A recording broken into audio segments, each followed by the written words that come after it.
나오신 여러분 환영합니다. 우리 기도로 예배 준비하시겠습니다. 주님 감사합니다.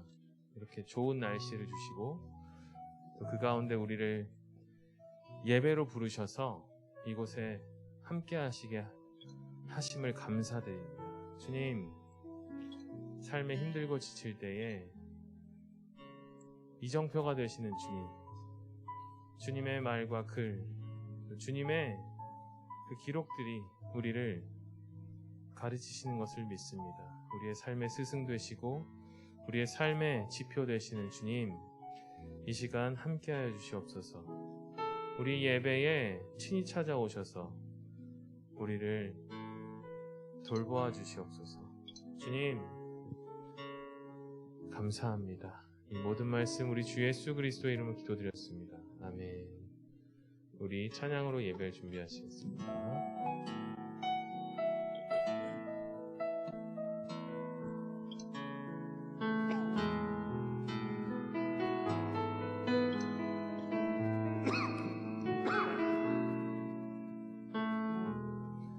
오 주님, 당신은 내 삶 구석구석까지 감찰하시며 나를 응원하시는 분, 내 길을 밝혀서 영원한 생명의 길로 인도하시며 나를 응원하시는 분, 크고 작은 갈등을 겪곤 하지만 항상 결국 당신을 선택합니다. 나의 유일한 고백의 대상은 오직 아름다운 당신뿐입니다. 나의 유일한 고백의 대상은 오직 아름다운 당신뿐입니다. 나의 예배를 받으소서, 홀로 영광을 받으소서. 주여, 나의 주여, 나의 유일한 고백의 대상은 오직 아름다운 당신뿐입니다. 나의 유일한 고백의 대상은 오직 아름다운 당신뿐입니다. 예배를 받으소서, 홀로 영광을 받으소서. 주여, 나의 주여, 나의 예배를 받으소서. 나의 예배를 받으소서, 홀로 영광을 받으소서. 주여, 나의 주여. 힘차게 박수 치시면서 주님을 찬양하겠습니다.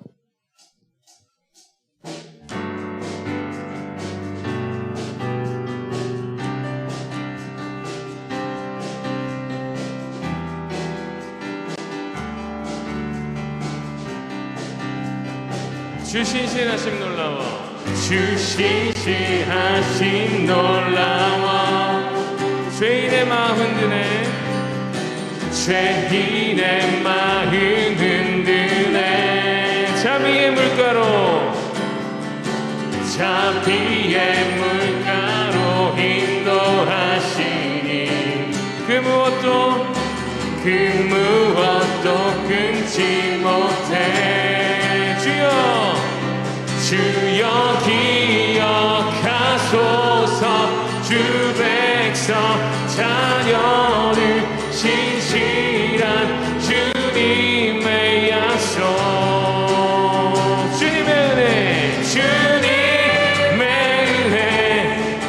열정의 방식을 찬양하시겠습니다. 나를 향한 주 은혜 공의와 사랑 놀라워 공의와 사랑 놀라워 약한 자 들어 쓰시네 약한 자 들어 쓰시네 구원의 노래로 인도하시니 만 백성 함께 찬양해 주여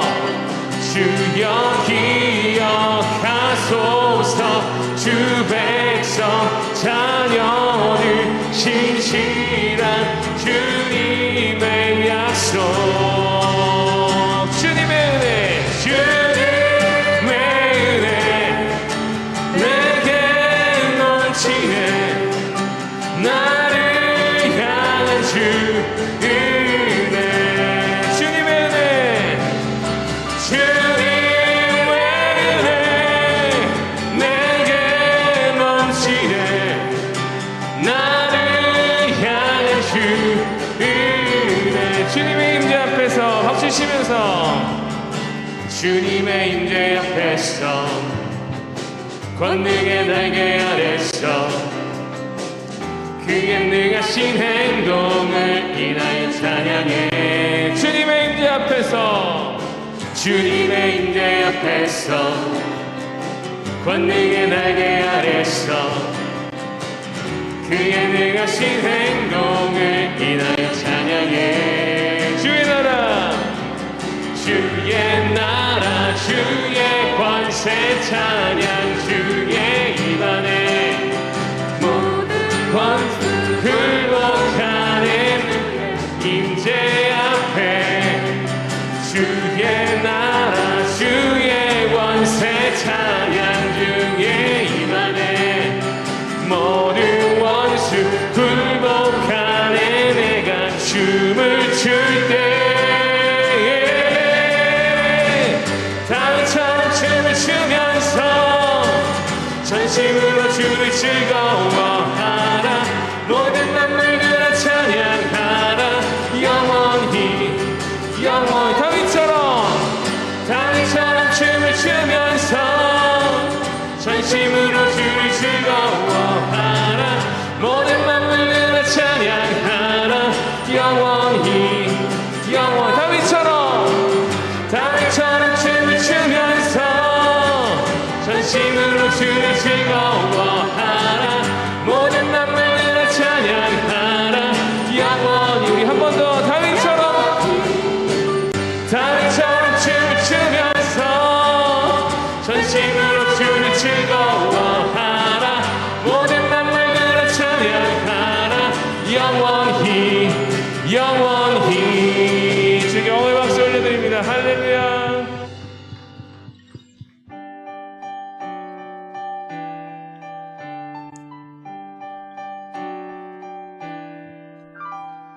우리는 주의 움직이는 교회 이곳은 주님을 위한 자리 내가 기도하는 모든 땅 위에서 하나님 예배받은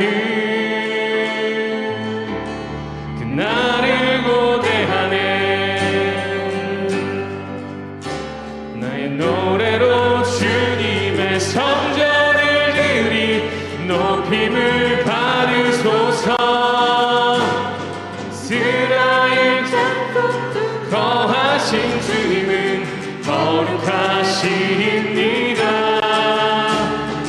손들어 주님의 보좌를 만들고 맘 다해 경배하니 구름 날개 사이에 임하신 것처럼 내 위에 임하소서 우리는 주의 움직이는 교회 이곳은 주님을 위한 자리 내가 기도하는 모든 땅 위에서 하나님 예배받은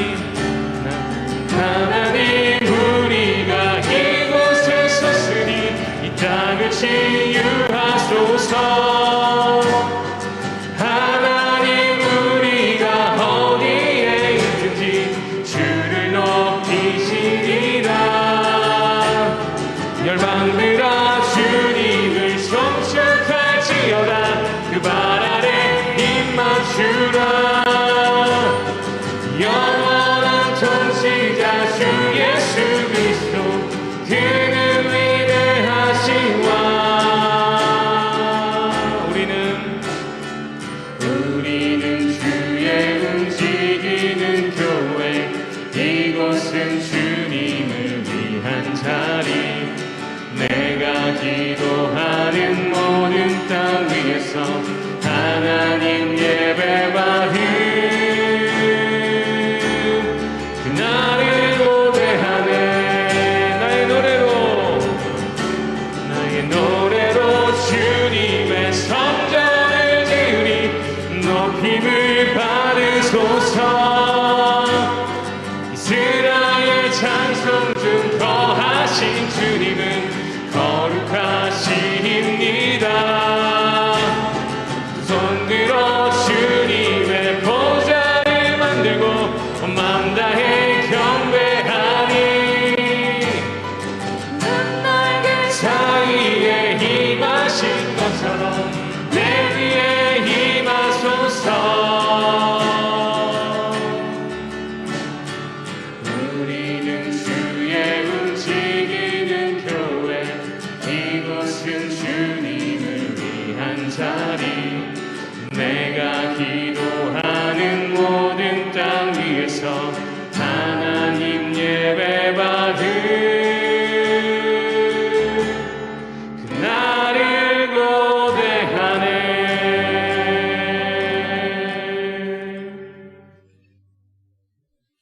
다 같이 일어나셔서 하나님 앞에 찬양 드리면서 나아가겠습니다.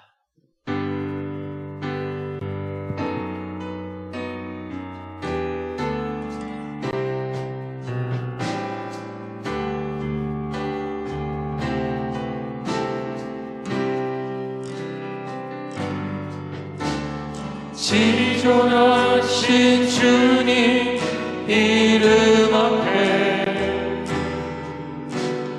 모두 무릎 꿇고 다 경배해. 거룩하신 주님 보좌 앞에 엎드려 절하세.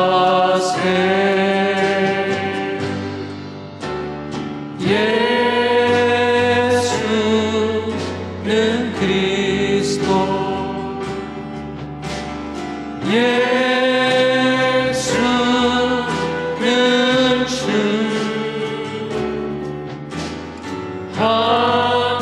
하나님의 영으로 경배 드리리.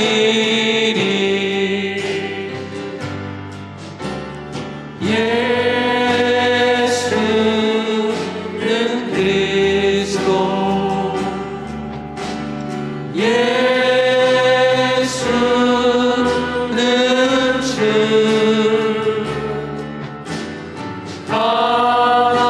하나님의 영으로 경배 드리리.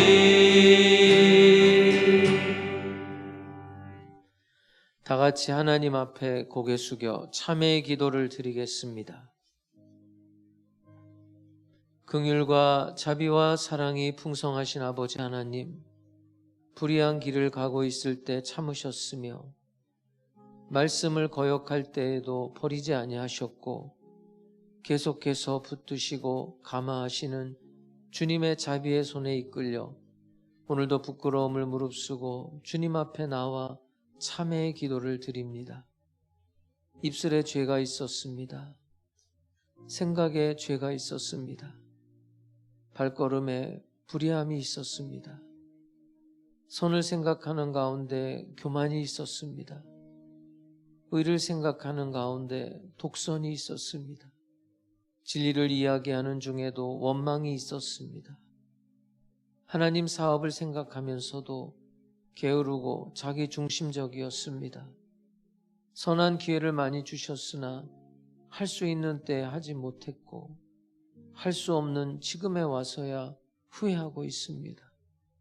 이 모든 마음 깊은 곳에 있는 죄의 뿌리를 뽑아 주시옵기를 이 시간 간절히 기도드립니다. 죄인으로 살던 우리가 의인으로 살며 어두움으로 달리던 우리가 생명의 빛으로 나올 수 있도록 이제 사유의 은총을 베푸시사 뉘우치고 회개하는 심령을 싸매어 주시고 불쌍히 여겨 주시옵소서. 십자가의 보혈로 덮으시사 죄를 이기며 살아가게 하시고 성령의 크신 능력으로 오늘도 새롭게 창조하여 주시옵소서. 이 시간은 하나님과 나만이 아는 죄들을 겸손한 마음으로 계속해서 묵묵히 참회의 기도를 드리겠습니다.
만일 우리가 우리 죄를 자백하면 저는 미쁘시고 의로우사 우리 죄를 사하시며 모든 불의에서 우리를 깨끗게 하실 것이요 그러므로 이제 그리스도 예수 안에 있는 자에게는 결코 정죄함이 없나니 이는 그리스도 예수 안에 있는 생명의 성령의 법이 죄와 사망의 법에서 너를 해방하였음이라.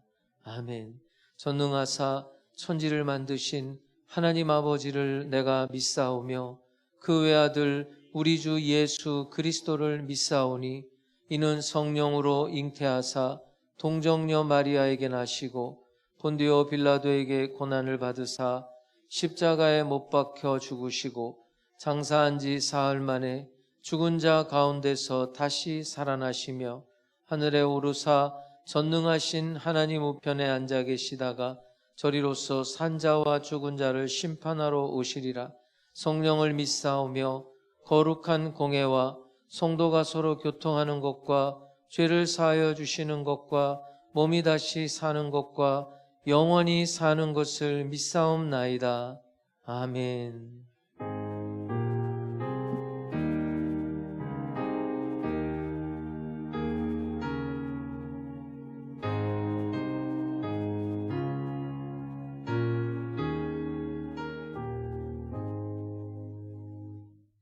우리 옆에 있는 분하고 인사합니다. 주님께서 이 자리에 우리와 함께 하십니다.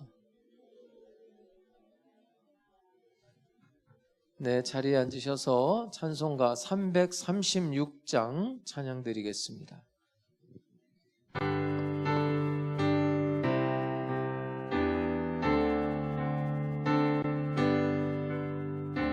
환난과 핍박 중에도 성도는 신앙 지켰네. 이 신앙 생각할 때에 기쁨이 충만하도다.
충성하겠네.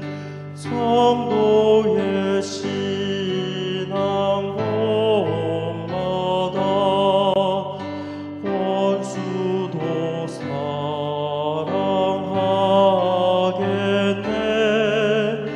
인자한 언어 행실로 이 신앙 전파하리라.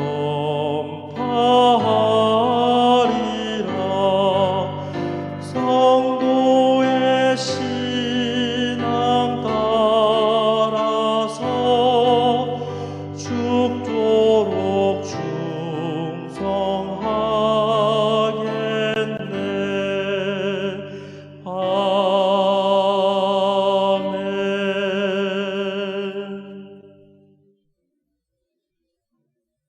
온누리가 푸르름을 더해가는 주일의 아침, 올해 싱그러움과 꽃냄으로 가득한 지난 한 주간도 주님의 은혜와 삶 속에, 현장 속에 소망을 가지고 열심히 살아가게 하옵시고, 오늘도 복된 성의를 맞이하여 믿음으로 주님을 사모하며 찬양과 경배를 드리게 하심을 진정 고맙고 감사를 드립니다.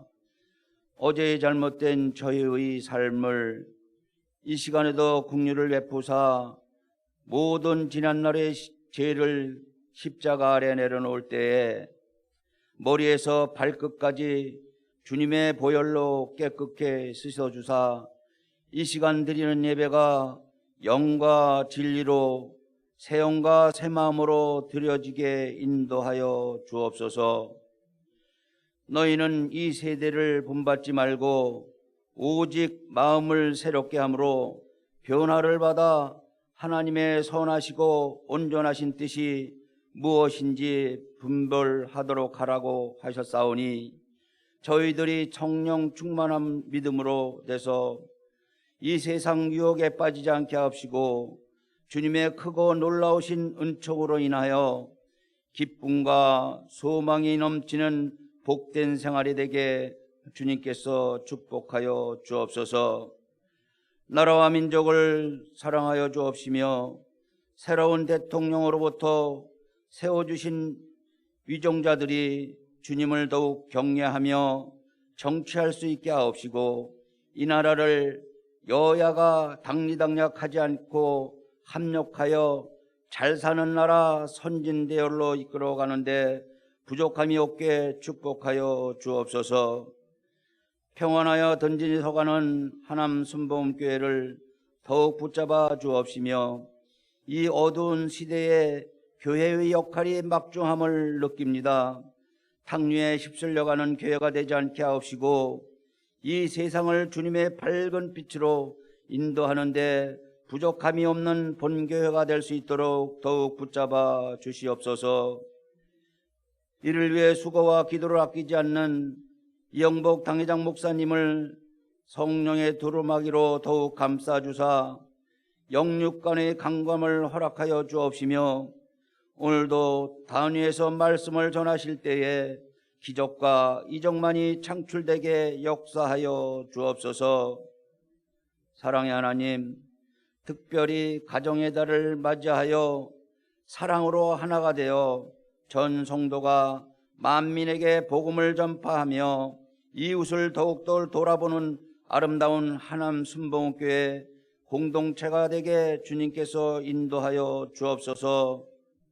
또한 머나먼 이국 땅에서 주님의 사역을 감당하는 선교사님들을 위로하여 주옵시며, 이 시간 찬양으로 영광을 드리는 형제님의 찬양을 흡양하여 주옵시고, 함께 드려지는 유초등부 예배와 중고등 청년 예배에도 영광받아 주옵시며, 비대면으로 각 가정에서 드리는 성도님들의 이 예배를 위해 모든 손길들에게도 하나님의 은혜와 은총이 충만하길 바라고 원하며 시종을 주님께 부탁드렸고 예수 그리스도 이름으로 기도리옵나이다. 아멘.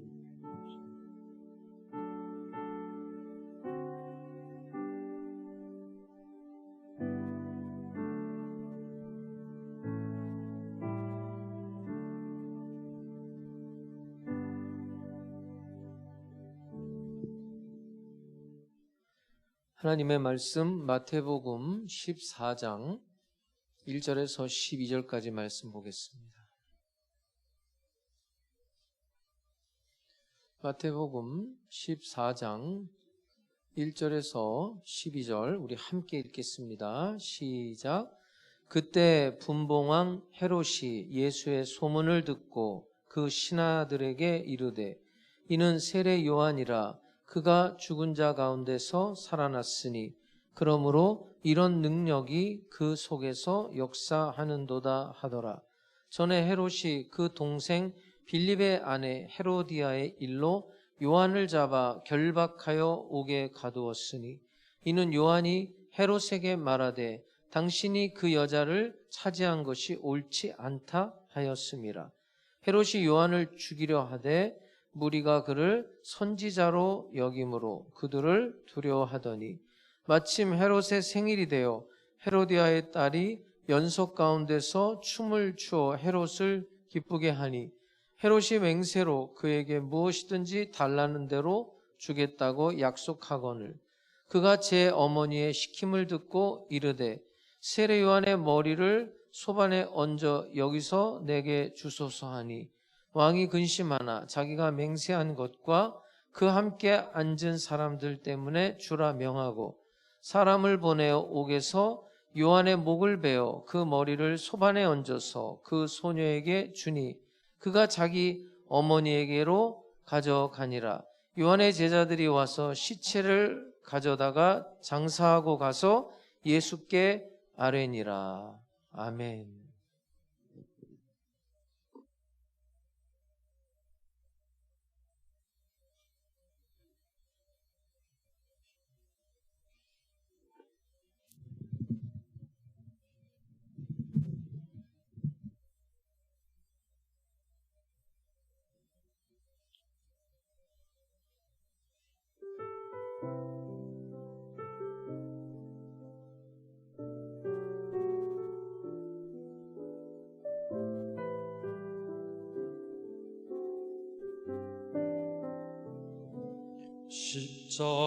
십자가를 질 수 있나 주가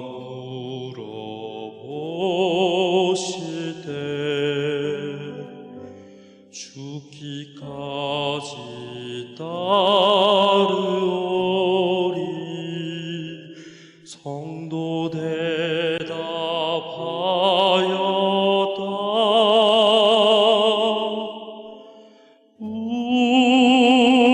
우리의 심령 주의 것이니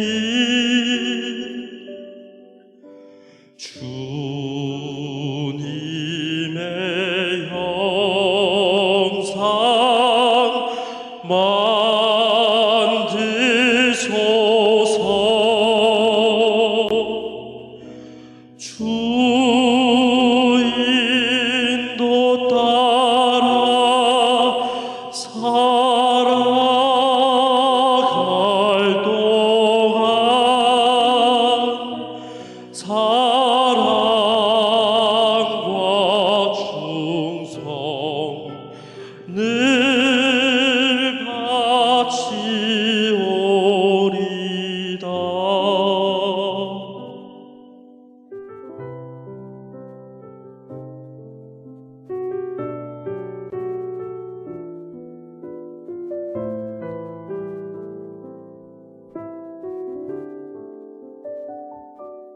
걱정 근심 어둠 그늘 너를 둘러 덮을 때 주께 내 영 맡기겠나. 제우 승리 믿으며 우리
네, 우리 진우 형제가 애씁니다.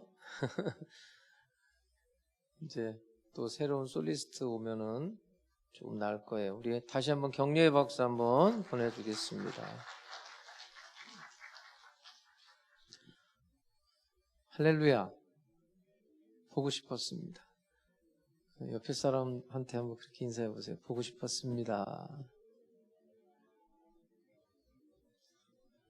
여러분, 오늘 하나님께서 여러분에게 크신 사랑과 은혜와 은총을 베풀어 주실 줄로 믿습니다. 오늘 9시 예배 때는 어떤 분이 눈물이 안 그친다고 예배 때마다 그러고 가셨는데, 그런 은혜가 여러분에게도 있기를 주님의 이름으로 축원합니다. 그거는 성령이 만져줄 때 일어나는 일들이거든요. 오늘도 성령께서 여러분의 삶에, 또 여러분의 숨결에, 여러분의 발자국에 함께 하시면서 능력으로 역사해 주실 줄로 믿습니다. 온라인 예배를 드리는 성도님들, 그곳에도 동일한 하나님의 은혜가 임하기를 주님의 이름으로 축복합니다. 자, 오늘은 헤롯의 이야기인데요. 헤롯에 의해서 죽임을 당하는 세례 요한의 이야기가 헤롯의 이야기와 섞여 있어요.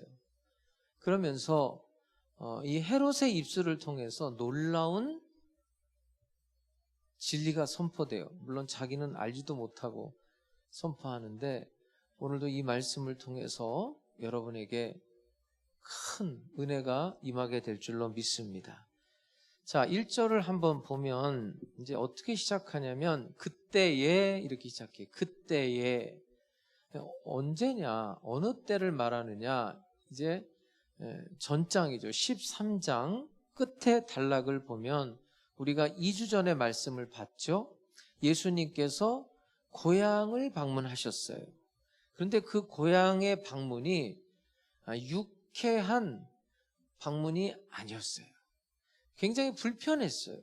예수님이 방문을 했는데 참 오랜만에 만나는 사람들이라 더 예수님의 마음은 애틋했을 텐데, 이 사람들은 예수님의 어렸을 적 모습, 그리고 청년기의 모습, 아주 요셉의 아들 아니냐, 그 아버지가 목수가 아니냐, 그의 어머니가 지금 여기 살고 있고 그 형제와 자매들도 여기 있지 아니하냐, 그러면서 본인들이 예수를 너무나 잘한다고 생각했어요. 그런데 예수님은 하나님의 아들이라고 말씀을 하게 되고, 이상하네, 미쳤구만, 이렇게 되면서 예수를 배척하게 되거든요. 바로 그때라는 거예요. 그 연장선에서 오늘의 말씀을 봐야 오늘의 말씀이 의미가 살아나요. 그러니까 복음서를 추적하면 이래요.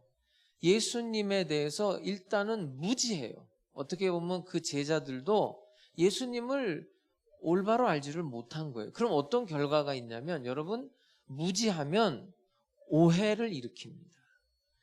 오해를 하면 배신하고 배척을 하는 거예요.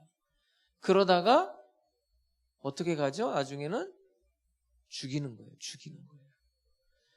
그때에 예수님을 오해하고 배척하는 그때에, 그러니까 배척당하는 연장선에서 이 사건이 지금 등장한다는 거예요. 다시 한번 볼게요. 1절에 보면 그때에 분봉왕 헤롯이, 성경 읽다 보면 헤롯이라는 말이 많이 나와요. 근데 다 다른 헤롯이거든요. 여기에 대해서 조금 기초 지식이 있으면 오늘 여러분들이 성경을 읽는데 좀 도움이 될 것 같아서 좀 설명을 드리고 넘어갈게요. 일단은 이 분봉왕이라고 되어 있는데, 이 분봉왕이라는 번역보다는 영주의 영주.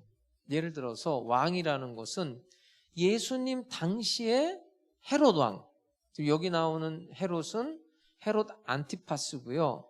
예수님 당시의 헤롯왕이 로마로부터 임명을 받아서 그게 정말 그 사람이 킹이에요. 킹, 왕인데 그 이후에는 어떻게 로마가 관리를 하게 되냐면 그 땅을 네 등분으로 나뉘어요. 네 등분으로 나뉘어서 네 사람의 영주, 그러니까 오늘 본문에는 분봉 왕이 세워지게 되는 거예요. 그 중에 한 사람, 헤롯 안티파스라는 사람이 그 4분의 1의 영토를 통치하는 거예요. 그 헤롯이에요. 이 사람은 헤롯 안티파스라고도 하고 성경에 보면 헤롯 안디바라고도 해요. 그러니까 예수님 그 탄생할 때 살해 명령을 하잖아요. 그 유아 살해 명령을 한 사람이, 그 사람이 정말 헤롯 왕이고, 이제 그 다음에는 그 영토가 4등분으로 나뉩니다. 4등분으로 나뉘는데 그 중에 4분의 1을 이 오늘 본문에 나오는 분봉왕 헤롯이 다스리는 거예요. 헤롯을 조금 설명을 해드릴게요. 예수 당시에 그 헤롯 왕은 부인이 10명이 있어요. 부인이 10명이 있어요. 부러운 눈으로 쳐다보시는 분도 있고 아주 기분 나쁘게 쳐다보시는 분도 있는데, 6번째부터 10번째 그 부인은 여러분들이 별로 신경을 안 써도 돼요. 왜냐하면은 이 성경 읽으면서 별로 관계가 없기 때문에. 근데 첫 번째부터 5번째 부인은 조금 알아두면 여러분들이 이제 성경을 이해하는데 좀 도움이 돼요. 오늘 본문에 나오는 분봉왕 헤롯은 그 10명의 와이프 중에 네 번째 와이프에게서 난 아들이에요. 이 사람이 헤롯 안티파스예요. 오늘 분봉왕 헤롯. 그 다음에 이제 3절에 보면 누구 이야기가 나오는지 잠깐 볼까요? 3절. 오늘 보면 3절에 보면 전에 헤롯이 그 동생 빌립. 자, 이 헤롯 안티파스의 동생 빌립 이야기가 나와요. 이 사람도 알아둬야 이제 헤로디아라는 여자하고 결혼하고 또 이혼했다 결혼하고 이런 이야기가 좀 나올 텐데, 이 빌립이라는 사람은 동생인데 이복 동생이에요. 아까 부인이 10명이라고 그랬잖아요. 분봉왕 헤롯은 몇 번째 부인에게서 났다고요? 네 번째 부인이고, 오늘 3절에 나오는 동생이라고 칭하는 이 빌립, 이 사람은 5번째 부인에게서 태어난 아들이에요. 그러니까 분봉왕 헤롯과 이 빌립은 이제 이복 동생이죠. 배가 다른 형제입니다. 이 지식을 알고 오늘 본문을 보면 좀 헷갈리지는 않을 거예요. 다시 1절을 볼게요. 그때에 분봉왕 헤롯이 누구의 소문을 들었어요? 예수님의 소문을 들었어요. 그런데 지금 예수님의 소문을 들었는데 요 다음 절부터 누구 얘기가 나오냐면 세례 요한의 이야기가 나와요. 세례 요한이 어떻게 죽었는가? 그러면 이 세례 요한의 사건이 소문을 들은 다음에 이어지는 사건이 아니에요.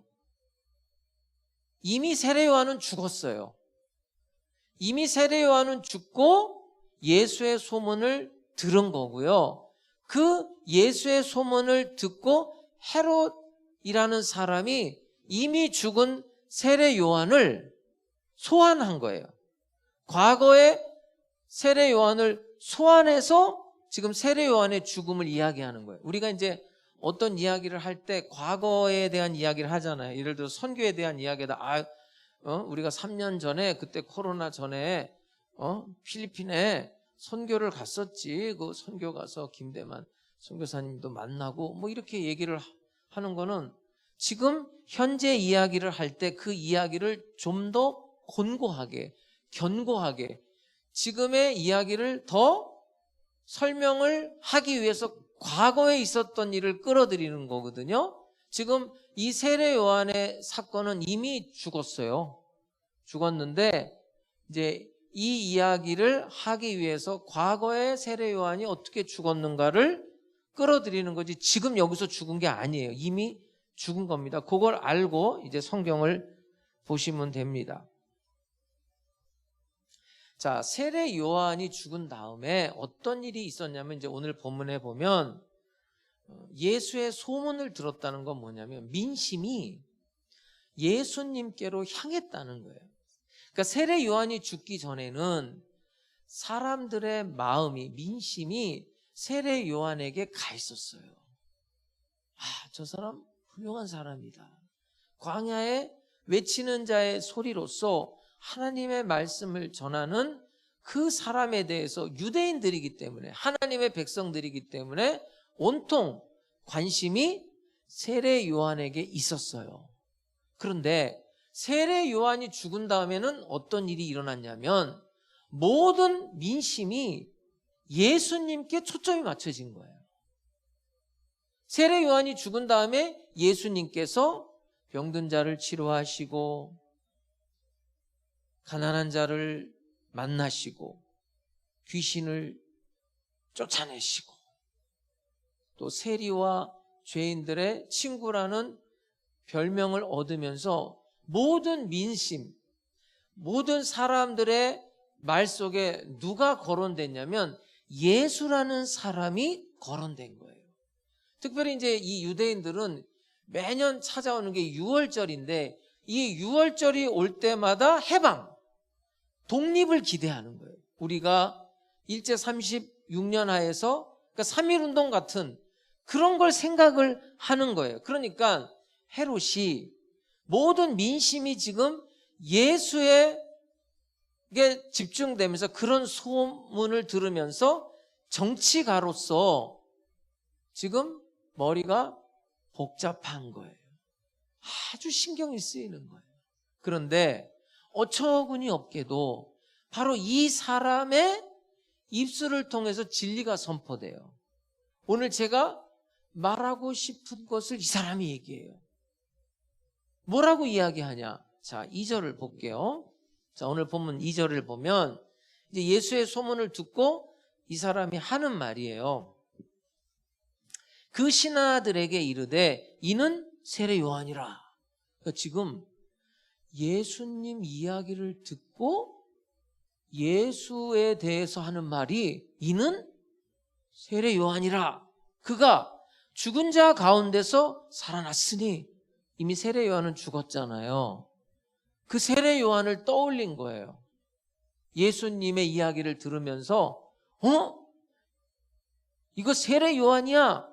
그가 죽은 자 가운데서 살아났어. 그러므로 이런 능력이 그 속에서 역사하는도다. 그러니까 자기도 모르고 하는 말이에요. 지금 예수님에 대한 굉장한 소문, 민심이 다 예수님께 집중되고 있는 이런 상황 속에서 이거 봐라, 내가 죽였던 그 세례 요한이 다시 살아났구만. 그 세례 요한이 다시 살아나서 저 예수 속에서 지금 능력으로 역사하고 있구나. 이렇게 지금 말하고 있는 거예요.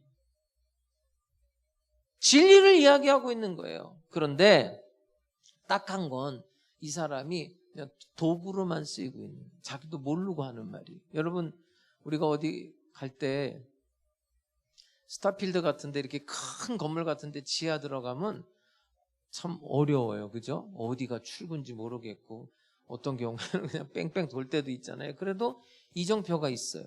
가끔 이렇게 보면 출구 이래가지고 화살표로 돼 있잖아요.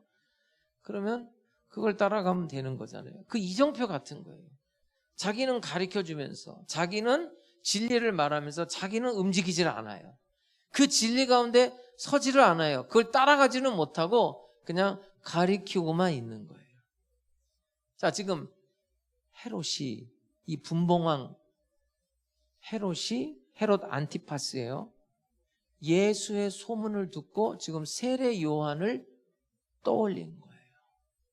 자, 3절을 한번 볼게요. 자, 3절을 보면 이 세례 요한하고 도대체 이 분봉왕 헤롯이 도대체 무슨 일이 있었냐? 3절에 보면 전에 헤롯이 그 동생 빌립, 누군지 알죠? 이복 동생 빌립의 아내 헤로디아의 일로, 그러니까 그 빌립의 아내, 그 이복 동생의 아내를요 자기 부인으로 만들어요.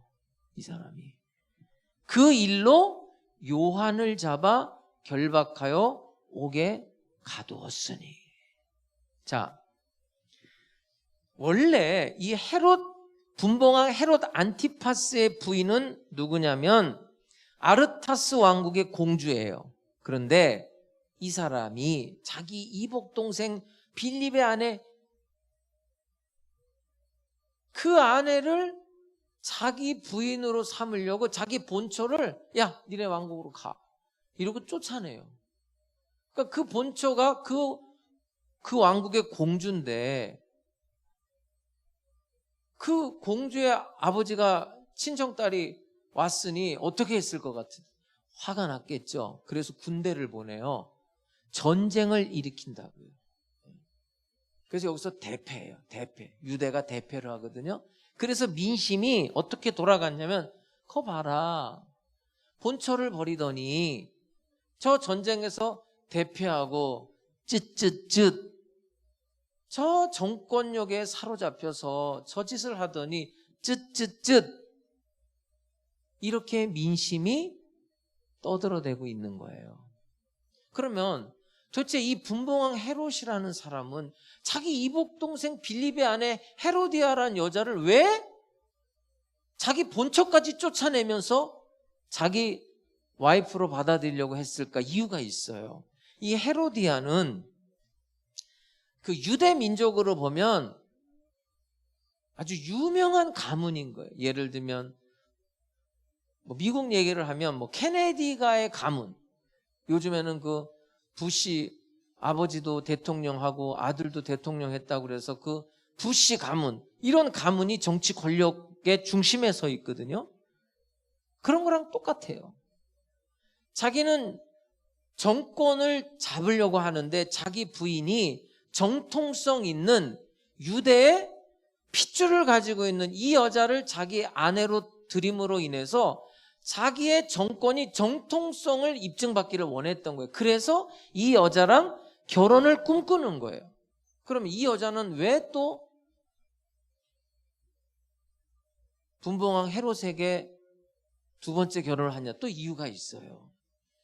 이 헤로디아라는 여자는 정치 권력에 꿈이 있는 여자인데, 자, 자기 남편 빌립인데 이 땅이 네 동분으로 나뉠 때 네 명이 뽑히는 거예요. 분봉왕은 네 명인데 자기 남편 빌립이 거기서 끼질 못한 거예요.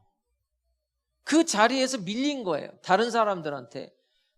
그러나 이 여자는 정권력이 있었기 때문에 아, 내 남편 이거 능력이 안 되는구나. 그렇다면 저 헤롯 안티파스랑 내가 결혼을 다시 해야 되겠다.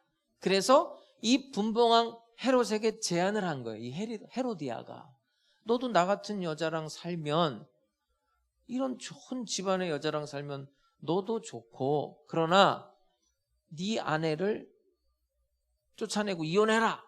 그러면 나도 빌립하고 이혼하고 너한테 가겠다. 이렇게 딜을 한 거예요. 그래서 이 분봉왕 헤롯이 자기의 본초를 쫓아내고 또 이 헤로디아는 빌립이랑 이혼하고, 그렇게 해서 지금 결혼을 한 거예요. 예.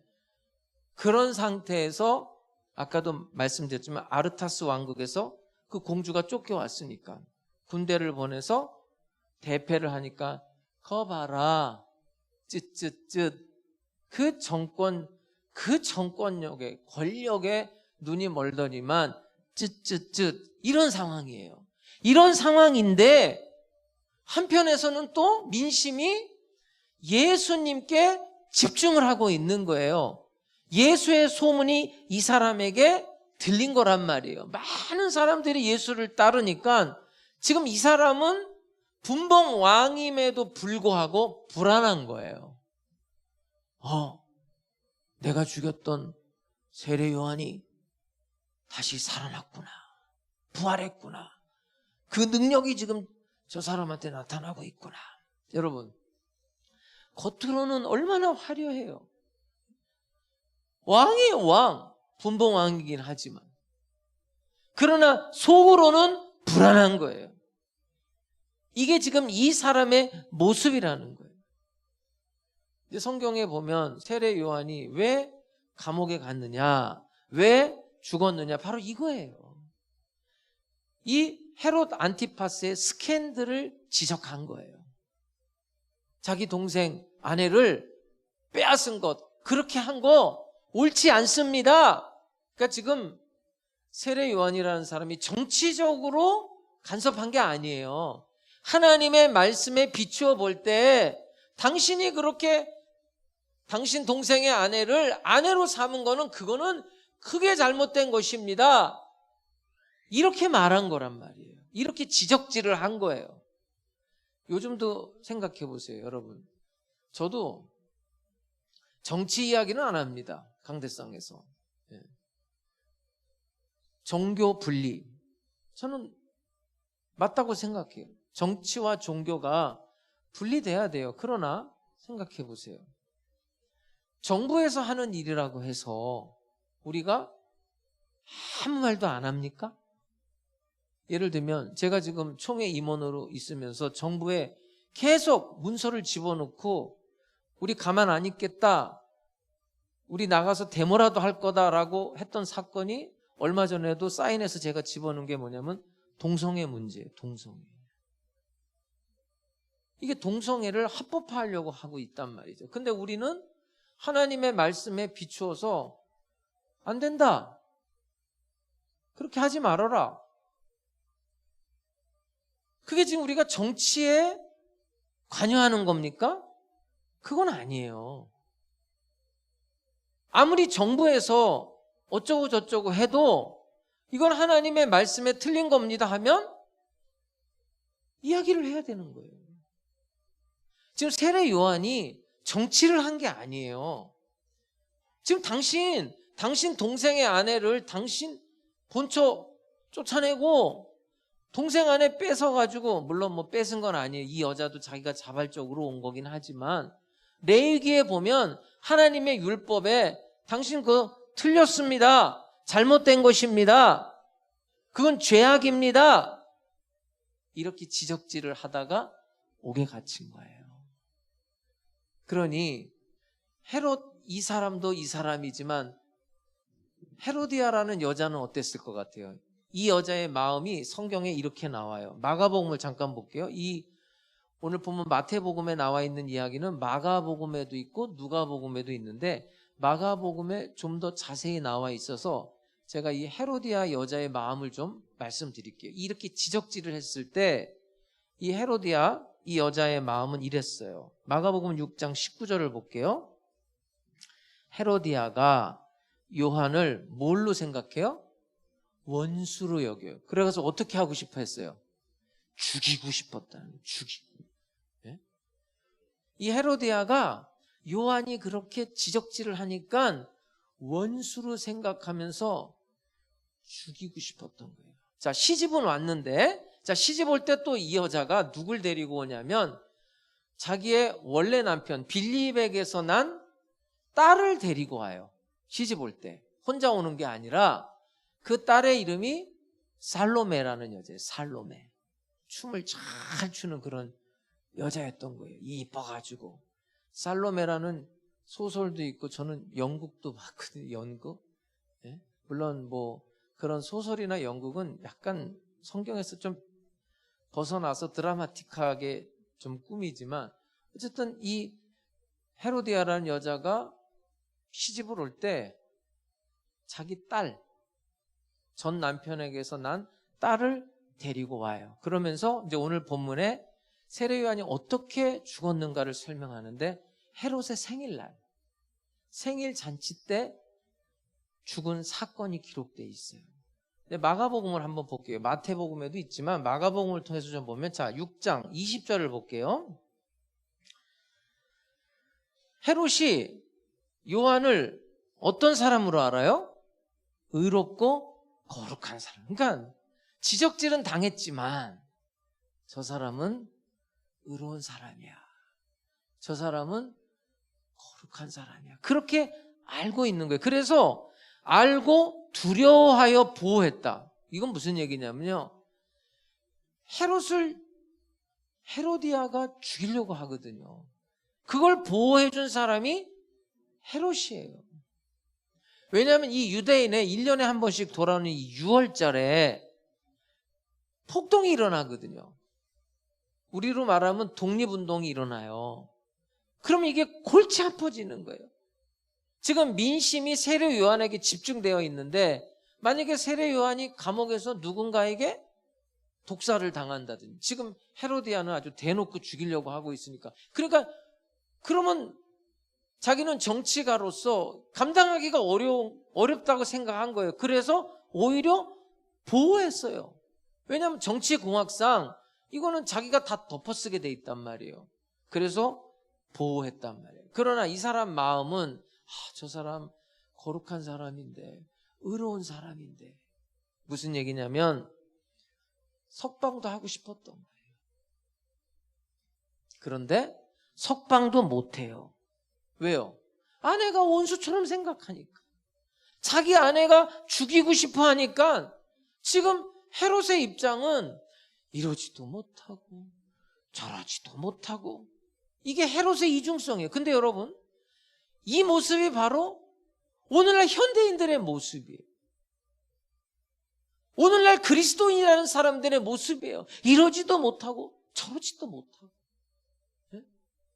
놓자니 아깝고 붙잡고 있자니 양심에 너무 찔리고 가책되고, 이런 모습이 여러분에게 없어요? 헤롯은 지금 이런 양면성, 이중성을 가지고 있어요. 마치 우리들 속에 감추어져 있는, 들키고 싶지 않은 그런 자화상이죠.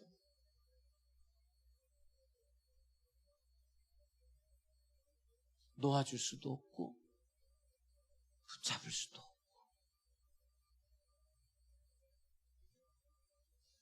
자, 20절을 한번 볼게요. 20절에 보면, 다시 볼게요. 헤롯이 요한을 의롭고 거룩한 사람으로 알고 두려워하여 보호하며, 또 자, 그의 말을 들을 때 크게 번민을 해요. 번민. 그러면서도 또 달갑게 들으니라. 이거거든요. 저 말이 맞지. 자기가 잘못했잖아요. 그러면 안 되는 거잖아요. 그러면서도 멈출 수가 또 없는 거예요. 왜요? 이 권력의 탐욕, 이 정치의 탐욕, 이것을 놓을 수가 없어요. 저 말이 맞긴 맞는데 죄악된 삶을 또 버릴 수가 없단 말이에요. 우리가 하나님의 말씀을 들으면 알거든요. 그래서 우는 거예요. 내가 죄인인 걸 알아요. 목사님 말이 맞는데.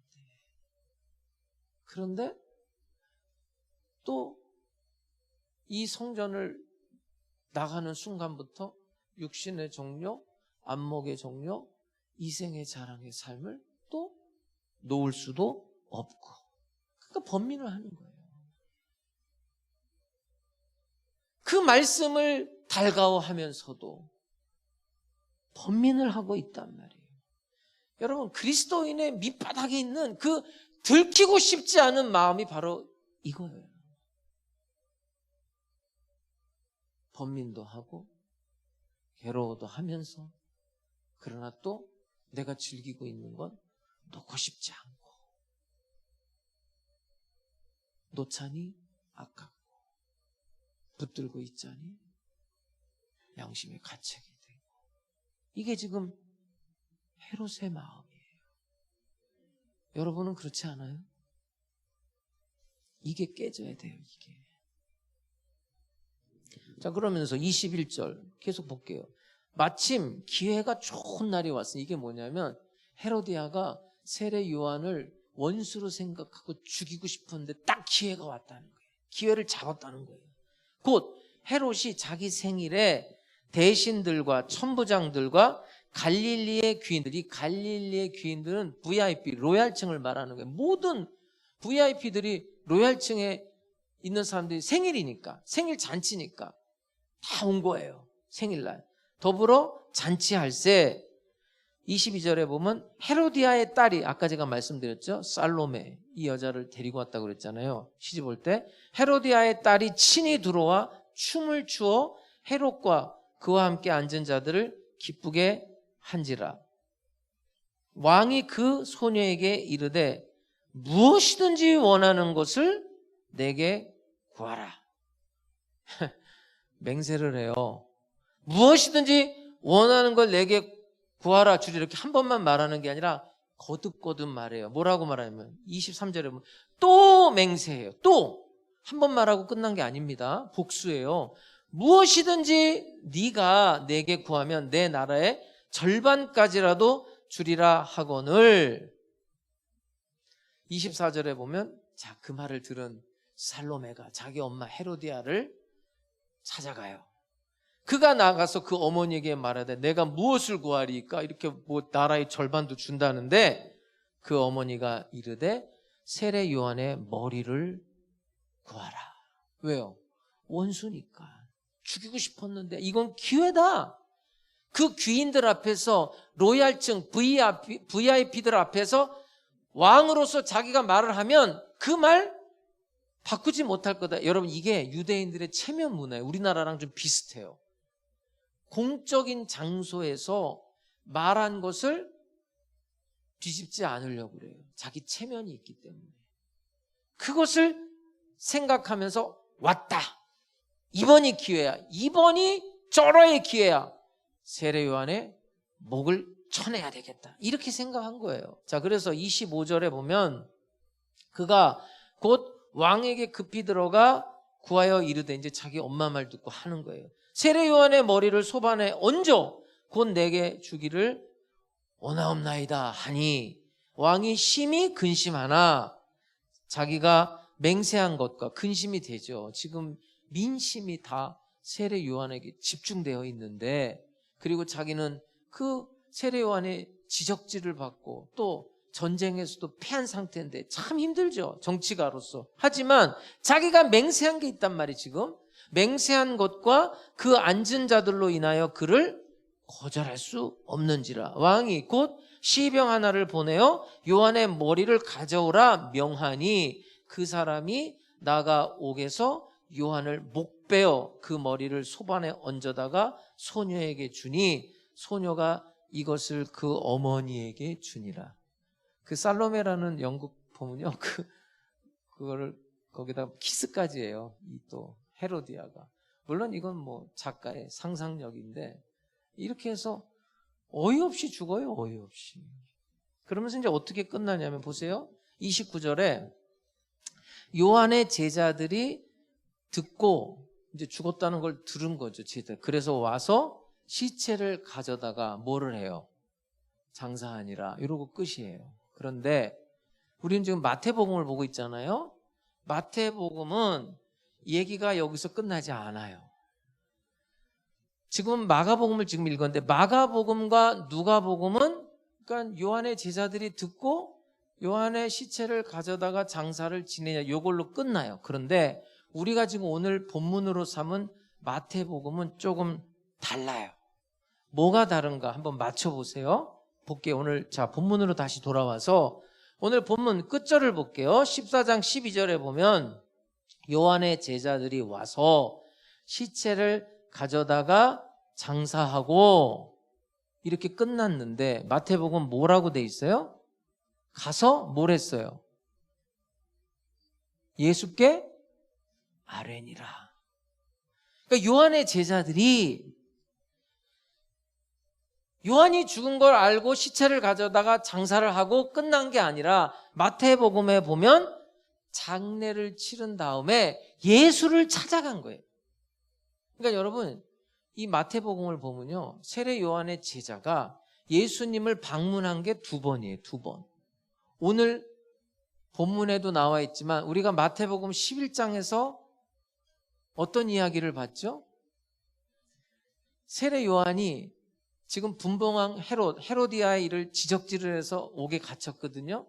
옥에 갇혀 있지만 바깥에서 일어나는 일들을 세례 요한은 제자들을 통해서 계속 보고를 받고 있었어요. 소식을. 무슨 소식을 받고 있냐면 예수님이 가난한 자들을 만나고 다닌다. 예수님이 병든 자를 고친다.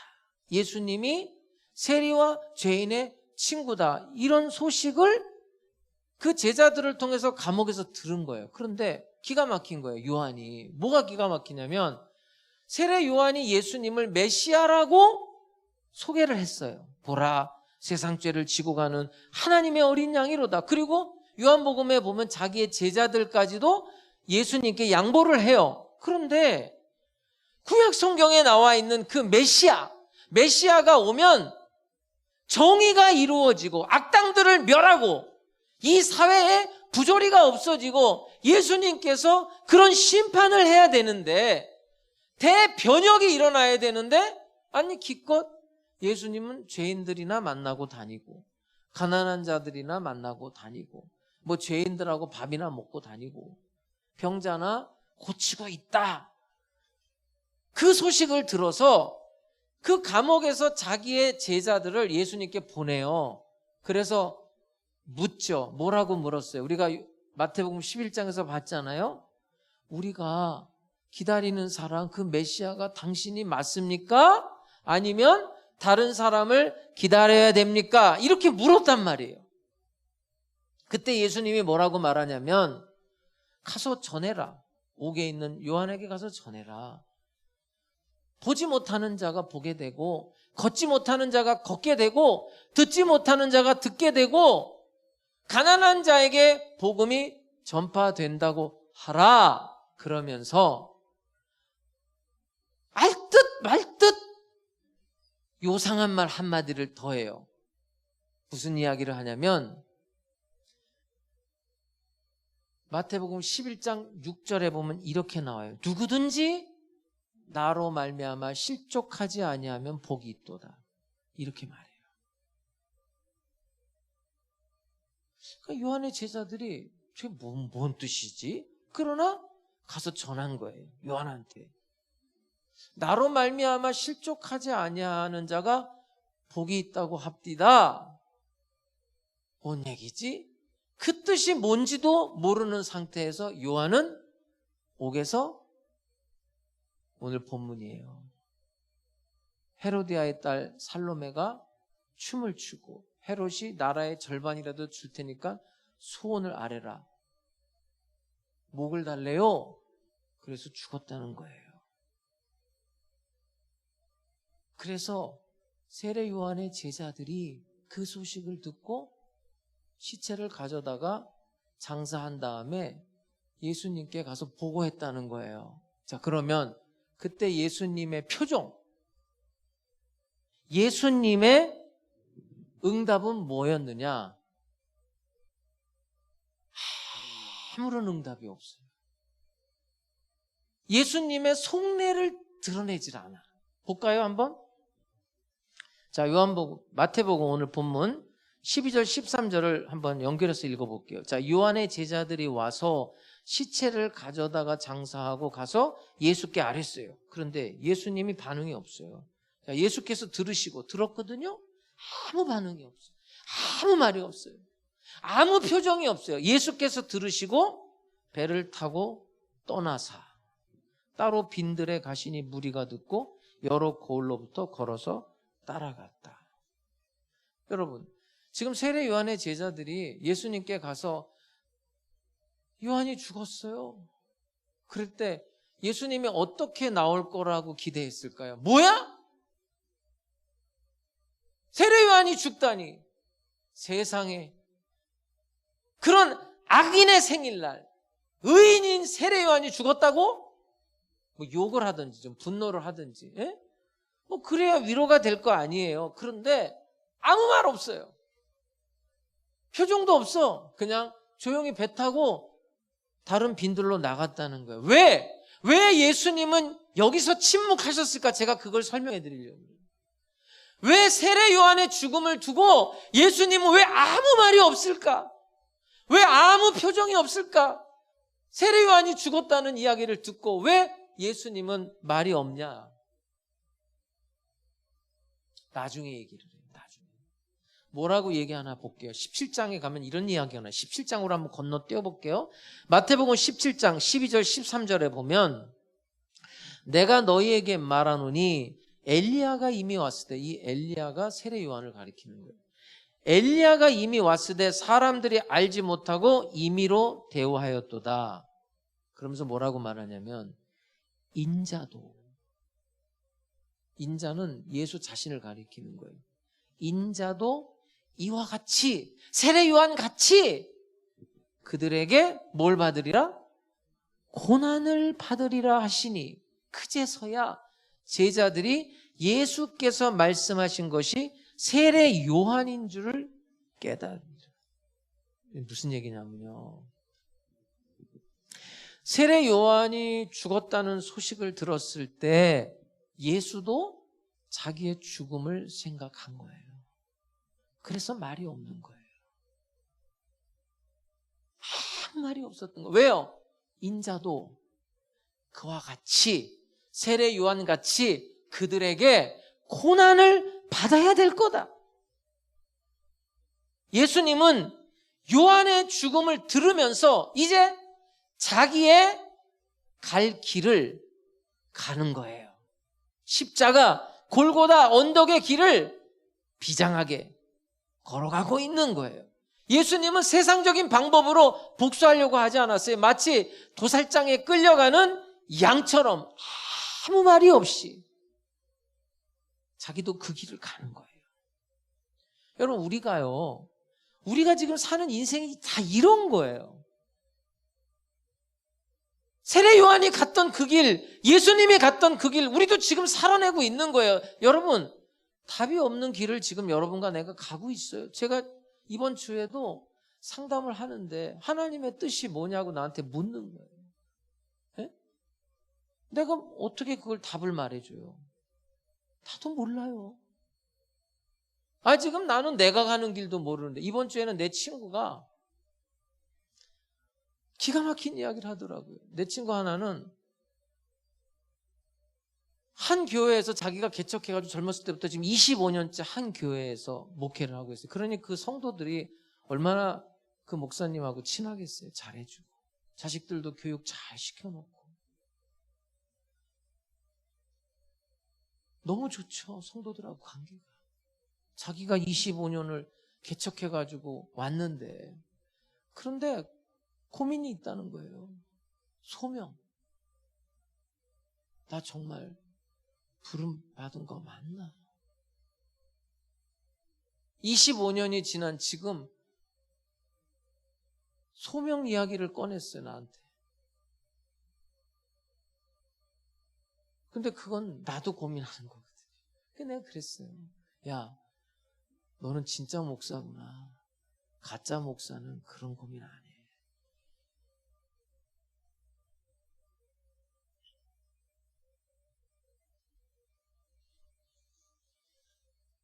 답이 없는 길을 가고 있어요, 여러분. 몰라요. 답이 있습니까, 여러분? 지금 여러분 답을 알고 가고 있는 거예요? 답도 없고 고단한 길을 가고 있어요. 우리는 지금 하루하루 너무 고단해요. 정말 믿음이 없으면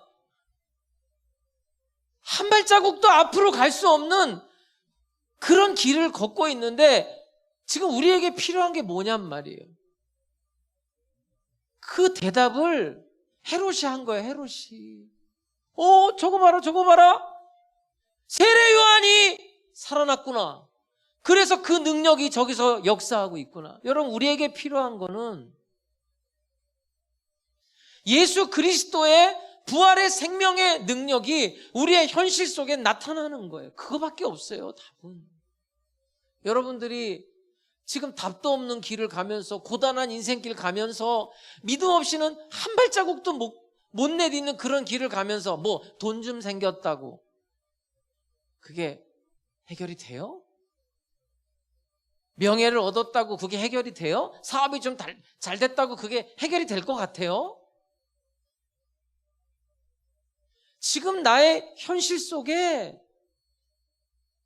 살아계신 예수 그리스도, 그 부활 생명이 나타나야 되는 거예요.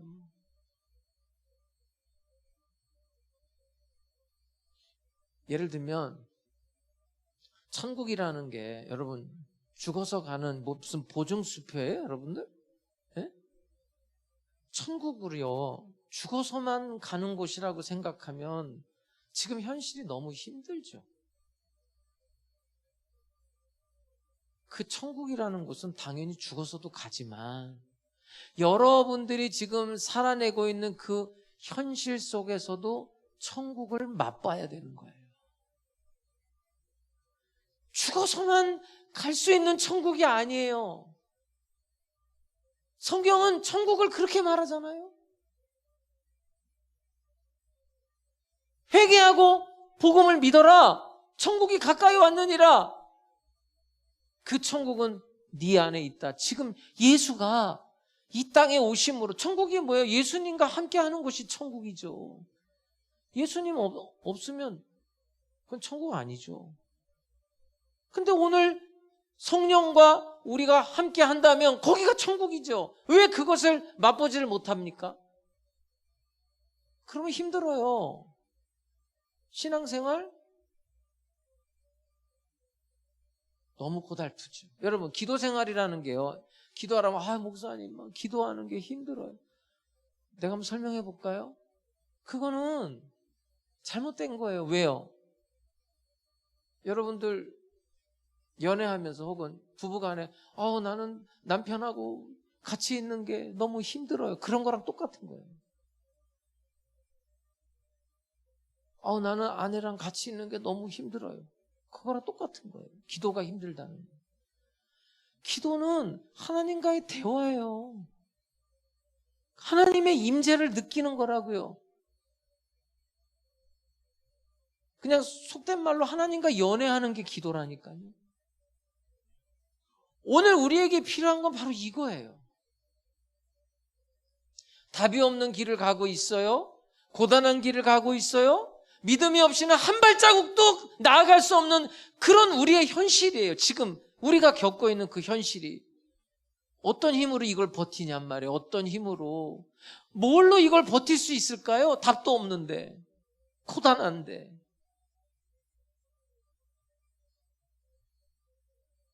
부활의 생명이에요. 부활의 생명. 그 능력이 우리의 현실에 나타나야 되는 거예요. 저거 세례 요한이 살아난 거네. 그 세례 요한의 능력이 여기 나타나는 거네. 우리한테 그런 게 보여져야 되는 거예요. 성경 말씀 하나 볼까요? 고린도후서 4장 7절에 보면 우리가 이 보배를 질그릇에 가졌다. 여러분, 이 보배는 예수의 생명을 말하는 건데, 예수를 가리키는데 이 보배를 질그릇, 우리를 말하는 거예요. 우리 안에 예수의 생명이 있는 거예요. 근데 우리는 착각하는 거예요. 자, 내 안에, 우리 안에 예수의 생명이 있으니까 우리는 사실 질그릇이거든요. 그런데 좀 체면도 있는데 좀 폼나게 이제 내 안에 예수님 계신데 나를 좀 은그릇 정도는 만들어 주셔야죠. 아니면 좀 폼 좀 나게 금그릇을 좀 만들어 주든지. 지금 내 안에 예수가 있는데 하나님 나를 좀 뽀다구나게 좀 만들어 주세요. 우리는 이러고 있단 말이에요. 근데 여러분, 내 안에 예수 그리스도라는 보배가 있는데 그 보배가 드러나려면 어떻게 해야 돼요? 그 질그릇이 깨져야 되는 거예요. 해롭 같은 마음, 헤로디아 같은 그 마음, 그 이중성 놓자니 아깝고, 붙들자니 양심에 갇히게 되는 그런 인생들이 깨지고 깨져나가야 되는 거예요. 우리 안에서 짐승이 그냥 울부짖는 것처럼 내 자신에 대한 통곡과 절망이 있을 때, 그렇게 하나씩 하나씩 깨질 때, 그때 내 안에 있는 보배, 그 예수 그리스도의 생명력이 드러나는 거예요. 그게 깨져야지. 우리의 삶에, 우리의 현실에 답도 없는 고단한 인생길에 이 부활의 생명 예수 그리스도의 능력이 드러나야 되거든요. 그래야 능력 있는 삶을 사는 거예요. 다른 방법이 없어요. 돈 좀 생기고 뭐 좋은 일, 이거는 잠시 잠깐이고요. 우리 인생이 그래요. 그 다음 절도 한번 봐볼까요?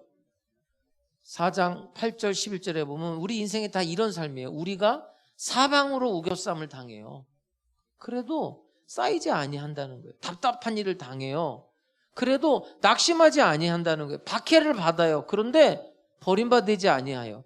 거꾸로팀을 당해요. 우리 인생이 다 이래요. 근데 망하지 아니하여. 왜요? 우리가 항상 예수의 죽음을 몸에 짊어지면 예수의 생명이 또한 우리 몸에 나타나게 하려 함이라. 부활이라는 것이 먼 훗날의 이야기가 아니에요. 예수님의 제자들을 한번 보세요. 그 부활 생명의 능력이 있기 때문에 맨 처음에는 무섭고 두려웠죠. 그래서 도망 다녔죠. 예수를 주라고, 예수가 하나님의 아들이라고 선포 못했죠. 그런데 그 부활의 생명의 능력이 그들의 삶에 나타나니까 돌에 맞아 죽어도, 감옥에 가도, 이대로 죽는다 하더라도 상관이 없는 거예요. 왜요? 그 부활이 먼 훗날의 이야기가 아닌 거예요. 지금 내 현실 속에 능력으로 나타났던 거예요. 거기에 승리가 있고 거기에 생명력이 있었던 거예요. 여러분, 예수 그리스도의 부활의 능력이 여러분의 현실 속에 나타나지 않으면 여러분들의 지금 그 현실은 의미가 없어요. 아무 의미가 없어요. 그냥 괴롭고 힘든 거 그냥 어거지로 참고 견디고, 교회 안 나가면 혹시 뭐 벌 받을라나, 교회라도 이런 신앙생활은 신앙이 아니에요. 엄밀히 따지면.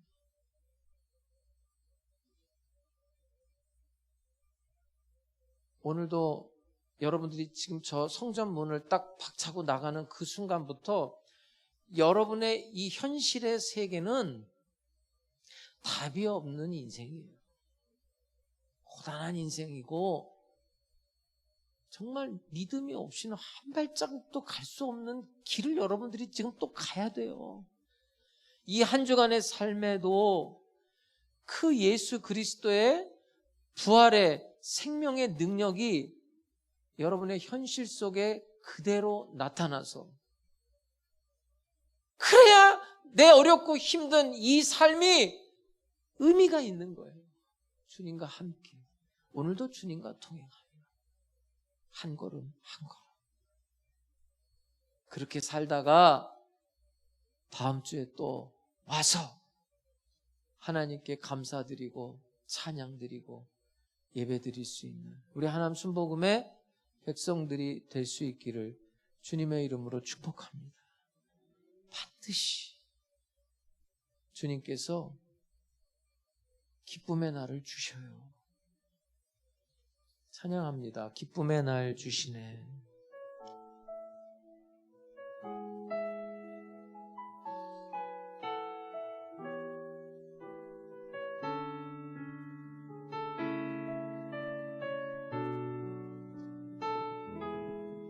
주님은 내 맘에 아픔 알아주시니 지난 밤 눈물 지워주시고 아침에 돋아난 여린 풀들과 같이 내 맘을 새롭게 하네. 흐르는 시간에 보인 주의 영광은 내 삶을 밝게 비춰주시니 온 땅과 모든 산보다 전에 계셨던 주님 창조의 주를 찬양하네. 주님은 거친 바다 위 나의 영혼 두 손으로 굳게 잡아주시네. 주님께 맡긴 인생의 여정 속에 아픈 만큼 기쁨의 날 주시네. 주님은 거친 바다 위 나의 영혼 두 손으로 굳게 잡아주시네. 주님께 맡긴 인생의 여정 속에 아픈 만큼 기쁨의 날 주시네. 주님은 거친 바다 위 나의 영혼 두 손으로 굳게 잡아주시네. 주님께 맡긴 인생의 여정 속에 아픈 만큼 기쁨의 날 주시네.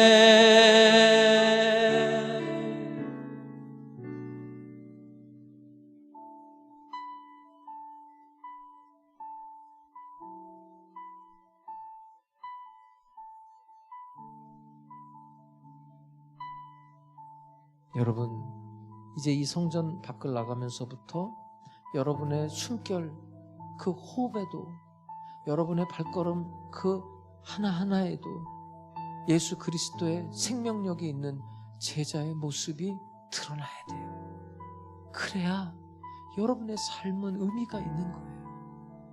어떤 일을 당해도 어떤 상황이라도 상관없어요. 거기에 그곳에 주님의 부활의 능력이 드러나야 돼요. 그러기 위해서는 내가 깨져야 되는 거예요. 내가 깨져야 십자가가 드러나죠. 내 안에 있는 예수가 드러나죠. 십자가가 드러나야 그 뒤에 오는 게 부활의 생명입니다. 오늘 이 말씀을 붙들고 주님 3번 부르고 기도합니다. 두 손 높이 들고 주님 3번 부르고 기도합니다. 주여, 주여, 주여. 자비로우신 아버지 하나님, 우리 성도들의 그 호흡 속에도 주님이 함께 하시옵소서. 발걸음 발걸음 함께하여 주시옵소서. 이 세상은 캄캄합니다. 답이 없습니다. 길이 보이지 않습니다. 그러나 우리가 가는 그 길 속에, 그 여정 속에, 그 삶 속에 예수 그리스도의 부활의 능력이 드러나게 하여 주시옵소서. 십자가의 능력이 나타나게 하여 주옵소서. 예수 그리스도의 새 생명이 넘치게 하여 주시옵소서. 우리 성도들을 어루만져 주옵소서. 위로하여 주시옵소서. 아버지 하나님, 철저하게 깨지고 부서져서 주의 십자가와 주의 부활이 드러날 수 있게 하시고 나타날 수 있게 하여 주시옵소서. 우리 성도들의 눈물을 닦아 주시옵소서. 어루만져 주시옵소서. 그 아픔을 만져 주시옵소서. 어떤 상황, 어떤 환경, 어떤 형편 속에서도 주님이 함께 하시옵소서. 주님 동행해 주시옵소서. 예수의 십자가가 드러나게 하시옵소서. 예수님의 부활 생명이 드러나게 해 주시옵소서. 우리 성도들의 가정에, 직장에, 사업장에 예수 생명이 나타나게 해 주옵소서. 예수님의 부활 생명이 나타나게 해 주시옵소서. 역사하시기를 원합니다. 어루만져 주시기를 원합니다. 은혜 베풀어 주시기를 원합니다. 어둠의 세력이 떠나가게 하시고 하나님의 능력이 나타나게 해 주옵소서. 하나님의 영광이 나타나게 해 주시옵소서. 주여, 주여,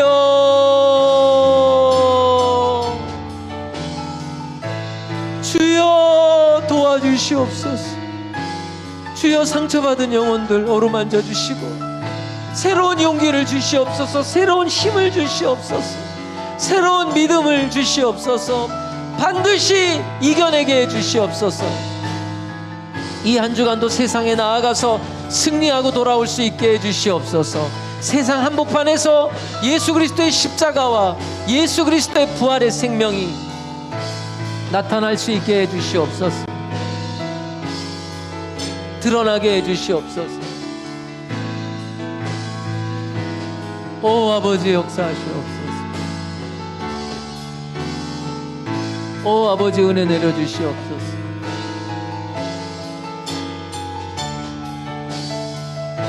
오 성령님, 오 성령님 역사하시옵소서.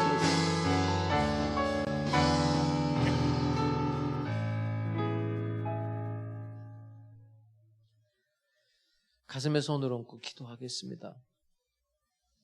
몸이 아픈 사람들은 믿음으로 손을 얹으시기 바랍니다. 하나님 간절히 기도합니다.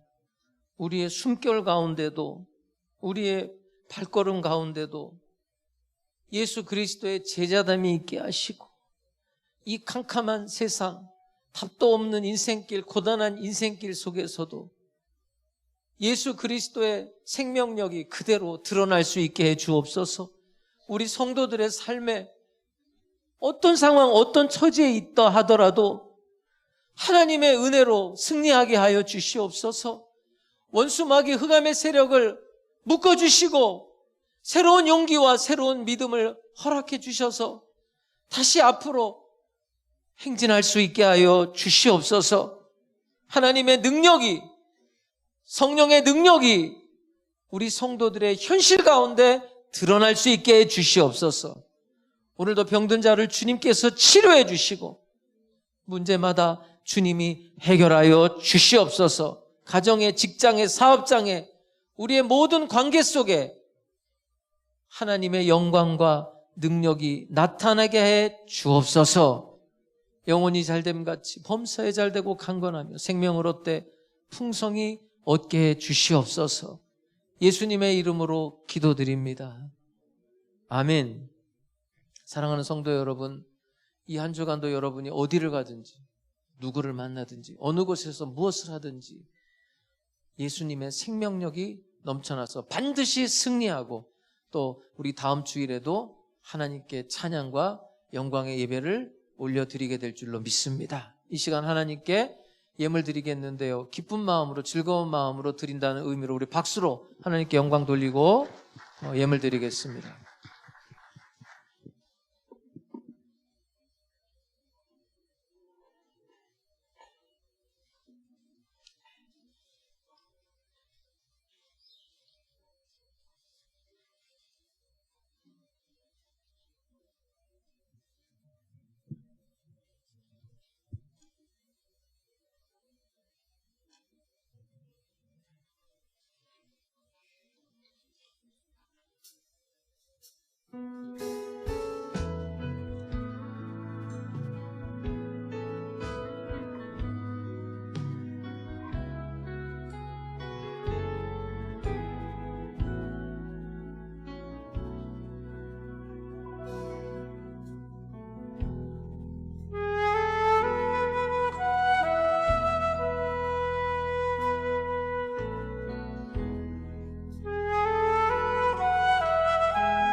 5월 15일 주일 영상 강보입니다. 새로 오신 성도님들을 주님의 이름으로 환영합니다. 사회적 거리두기 인원 및 운영 제한 폐지로 예배는 대면 예배로 정상적으로 드려지고 있습니다. 새벽, 수요, 금요, 주일 예배 모든 예배를 대면과 실시간 밴드 비대면 예배로 동시에 드리오니 성도님들의 많은 참여 바랍니다. 영적 성장을 위한 성경학교 6기 7기 강의가 매주일 오후 3시 30분에 4층 로데몰에서 있겠습니다. 금일 강의 내용은 하박국 말씀으로 이대원 전도사님께서 말씀해 주시겠습니다. 교회학교 소식입니다. 중고등부 예배가 매주 주일 오후 11시에 4층 로데몰에서 있겠습니다. 유치부와 초등부 주일 예배도 대면 예배와 비대면 예배를 동시에 진행하며 밴드 및 유튜브를 통해 예배 녹화 영상을 돌리고 있습니다. CLS 어린이 모임이 매주일 오후 2시에 1층 어린이집에서 있겠습니다. 어린 자녀를 둔 성도님들께서는 참고하시길 바랍니다. 11시 예배 후 4층 식당에서는 식사가 준비되어 있습니다. 성도 간에 교제도 나눠주시고 맛있게 식사하시길 바라며 주일 식당 당번은 1층과 4층 게시판에 기재하여 싸우니 봉사자님들께서는 참고하시길 바랍니다. 5월 4일부터 매주 수요일 오전 11시에는 중보기도회가 4층 로데몰에서 있겠습니다. 성가대에서 알려드립니다. 성가대 연습은 15일 셋째 주일과 22일 넷째 주일에 연습하고 마지막 주 29일 주일부터 정상적으로 찬양을 드리시겠습니다. 참고해 주시고 성도님들을 대상으로 하나님께 영광 돌리실 성가대원을 모집하오니 유기용 지휘자님께 문의해 주시길 바랍니다. 기독교 대한 하나님의 성회 제71차 정기총회가 5월 16일 월요일에 청원 진주 초대교회에서 있겠습니다. 공동의회 안내입니다. 5월 29일 주일 오전 9시와 11시 예배 후 재직 임명 찬반 투표를 위한 공동의회가 있겠습니다. 공교인 만 20세 이상의 침례교인 누구나 자격이 있사오니 재직 임명 찬반 투표에 참여해 주시길 바랍니다. 영적 성장을 위한 치유 세미나가 매주일 오후 2시에 본당에서 있겠습니다. 서혜성 목사님의 강의 진행으로 우리의 영혼의 갈급함과 여러가지 좌절과 낙심의 힘든 상황 속에서 성경 말씀을 통해 치유되는 귀하고 유익한 시간들이 되실 겁니다. 어린 자녀를 둔 성도님들을 위해 CLS 어린이 모임을 동시에 진행하오니 부담없이 세미나에 참석해 주시고 성도님들의 지속적인 참여를 통해 영적 성장이 이루어지기를 소망합니다. 온라인 헌금 안내입니다. 교회에 오실 수 없어서 온라인으로 예배를 드리시는 성도님들께서 헌금을 원하시면 교회 계좌로 입금해 주시면 감사하겠습니다. 하남순복음교회가 평안하여 든든히 서가고 주를 경외함과 성령의 위로로 진행하여 수가 더 많아질 수 있도록 성도님들의 뜨거운 기도 부탁드리겠습니다.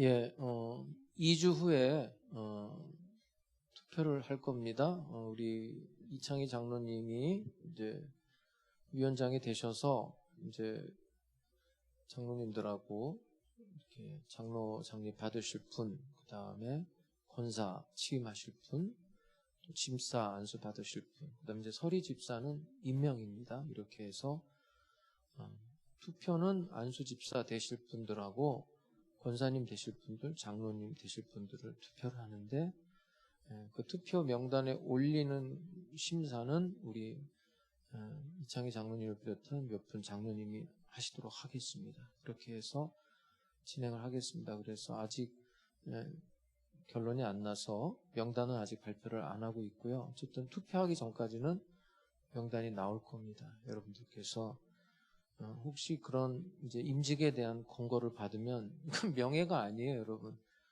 예? 교회에서 임직을 계급으로 생각하면 안 돼요. 절대 그거는 잘못된 생각입니다. 그리고 잘 이렇게 지금까지의 이렇게 공적이 있어요. 그런 공을 생각해서 하는 거고, 또 어떤 분에 대해서는 앞으로 그렇게 헌신할 부분들을 또 미래를 보면서 세우는 거니까 이 현재의 모습만 가지고 하는 게 아닙니다. 여러분들께서 그렇게 아시고, 특별히 우리가 임직 받을 때는 전혀 그 임직을 받기 위해서 무슨 헌금을 얼마 내라 그런 건 없습니다. 절대로 그런 건 없고요. 다만 임직을 하면서 하나님 앞에 기쁨으로 헌신하는 그런 거는 좋습니다. 그걸 못하게 하는 게 아니고요. 얼마를 장로가 되면 뭐 얼마를 내야 된다 이런 건 없습니다. 우리 교회는. 권사도 마찬가지고. 그래서 여러분들께서 하나님 앞에 나머지 생을 이렇게 헌신하겠다 이렇게 임직을 받는 거지 무슨 명예 아닙니다. 여러분들께서 착각하시면 안 되고요. 그렇게 해서 이제 원래 헌법에는 이제 당회장 목사가 이제 추천해서 이렇게 진행이 돼요. 근데 제가 혼자서 하면 뭐 그렇게 제가 신령한 사람이 못 돼서 잘못될 수가 있어요. 그래서 여러분들과 같이 상의해서 하는 거예요. 왜냐하면 저는 굉장히 좋게 봤는데 이제 그렇지 않은 부분들이 이제 다른 쪽에서도 얘기가 들려오고 이렇게 되면 이제 한 해 연기를 하는 겁니다. 이렇게 하는 거고 이 교회에서 뭐 이렇게 여러분 뿌리 뽑고 이런 건 전혀 생각하지 마세요. 교회는 그런 곳이 아니에요. 여기 다 죄인들이 모인 곳이에요. 절대로 여기서 뭘 잘못되고 비판하고 그럴 사람은 아무도 없어요. 저를 비롯해서. 그런 곳이 아닙니다. 교회는 죄인들이 모이는 곳이고 그 은혜에 감사해서 헌신만 있는 곳입니다. 여러분들께서 재직이면 그렇게 이해하시고요. 김찬양 전도사님이 내일 목사 인준을 받을 거예요. 총회에서. 여기서 이제 장로님들도 마찬가지인데 여기서 공동회 통과해도 또 장로 고시를 보셔야 됩니다. 이렇게 해서 김찬양 전도사님은 통과가 돼서 이제 목사 안수식을 하는데 제가 총회와 지방회에 말해서 저희 교회에서 이제 목사도 한 명밖에 안 되고 또 장로님도 그렇게 많지 않기 때문에 임직식과 목사 안수식을 같이 할 거예요. 그래서 6월 달쯤에 이제 하게 될 거예요. 진행하다 보면은 그렇게 해서 목사 임직과 우리 재직 임직을 같이 하려고 합니다. 그래서 총회에서도 나오시고 지방회에서도 나와요. 제가 여러분들에게 할 수 있는 부분이 아니에요. 이거는 지방회에서 통과가 돼야 되는 거기 때문에. 안 그러면 교회마다 자기 마음대로 장로 세우고 막 이러면 그게 다 이단들이 되는 거거든요. 그래서 여러분들께서 그렇게 알고 진행해 주시고 우리 이창희 장로님께서 좀 바쁘시겠지만 특별히 좀 신경 쓰셔서 이번 주 내에는 다 이렇게 선별이 될 수 있도록 그렇게 부탁을 드리겠습니다.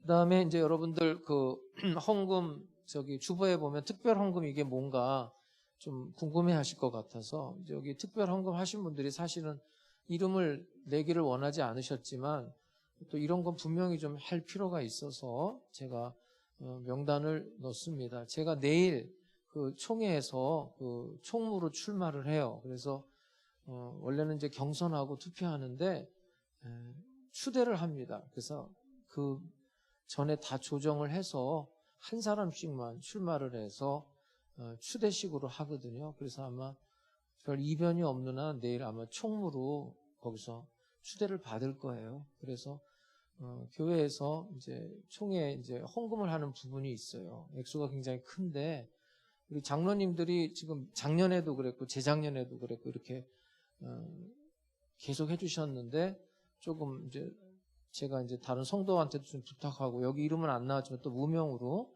또 늘 도와주시는 분도 계셔요. 그렇게 해서 이번에 그렇게 좀 충당을 했어요. 물론 이제 모자라는 부분은 이제 교회 헌금에서 나갈 거지만 그래도 액수가 커서 교회 헌금으로만 충당하기가 좀 어려워서 지금 제가 몇 사람한테 부탁을 해서 이분들이 순정을 한 거예요. 이렇게 너무 섭섭하게 생각하지 마세요. 다음엔 또 여러분 차례도 올 겁니다.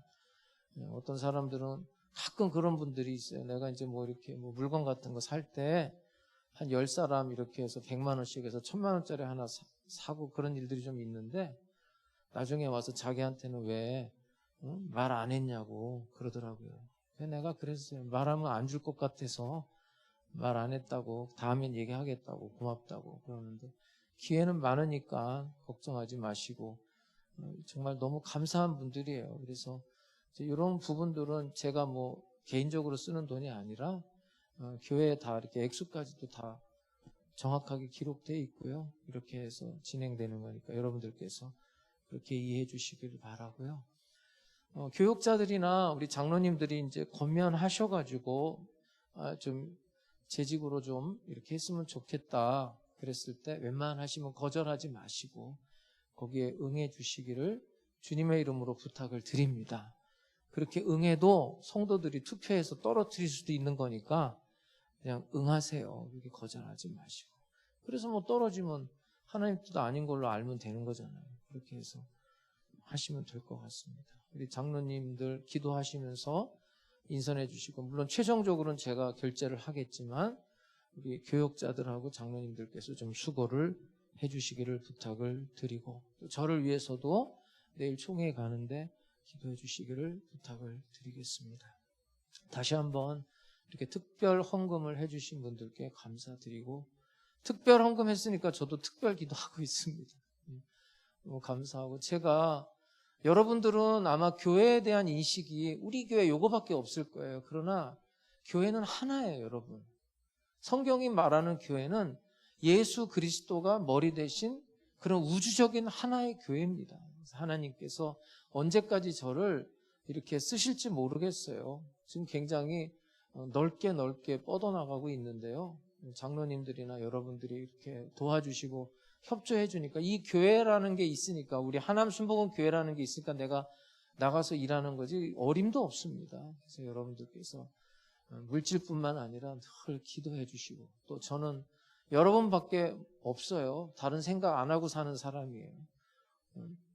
우리 교역자들은 너무 잘 알아요. 어디나 돌아다니지도 않는 사람이니까 걱정하지 마시고 서로 이렇게 하나님의 부르심에 대해서 서로 응답하면서 충성된 하나님의 일꾼으로 살아갈 수 있기를 주님의 이름으로 부탁을 드립니다. 아셨죠?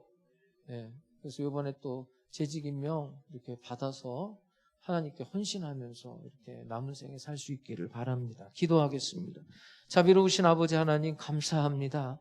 오늘도 우리 모두가 하나님 앞에 신령과 진정으로 예배드리고, 이 시간에 10의 1조 예물, 주일 헌금, 주일 감사 예물, 선교 예물, 전도 예물, CLS 후원 예물, 1000번째 예물, 생일 감사 예물, 자녀를 위한 감사 예물, 또 방송 장비 작정 예물, 또 특별 헌금을 하나님 앞에 올려드립니다. 온라인으로도 각종 예물 올려드립니다. 기쁘게 연락하여 주시옵소서. 드린 손길들마다 재물 얻을 능을 주시고 필요한 모든 것들 넘치도록 채워 주시옵소서. 이 물질이 쓰일 때 하남 순복음교회가 평안하여 든든히 서가게 해 주시옵소서. 특별히 우리 교회 장로님들이 이렇게 돌아가면서 헌신하고 있습니다. 매년 헌신하는 이 손길 위에도 주님 축복하시고, 그 가정과 직장과 사업장과 자녀들 자손들까지도 하나님께서 보호하시고 은혜를 베풀어 주시옵소서. 지금은 우리 주 예수 그리스도의 은혜와 아버지 하나님의 영원하신 사랑과 보혜사 성령님의 감동 감화 역사 인도하심이 어떤 상황, 어떤 처지에서도 예수 그리스도의 생명력을 드러내며 살기 원하는 하남 순복음 백성들 머리 위에 영원토록 함께 계실지어다. 아멘.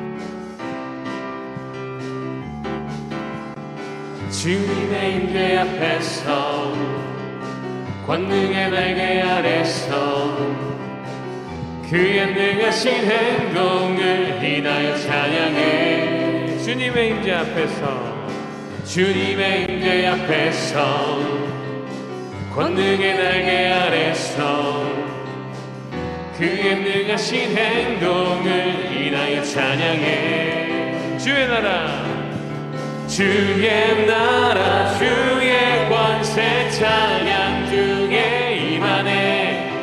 모든 원수 굴복하네. 주의 임재 앞에, 주의 나라, 주의 권세 찬양 중에 임하네.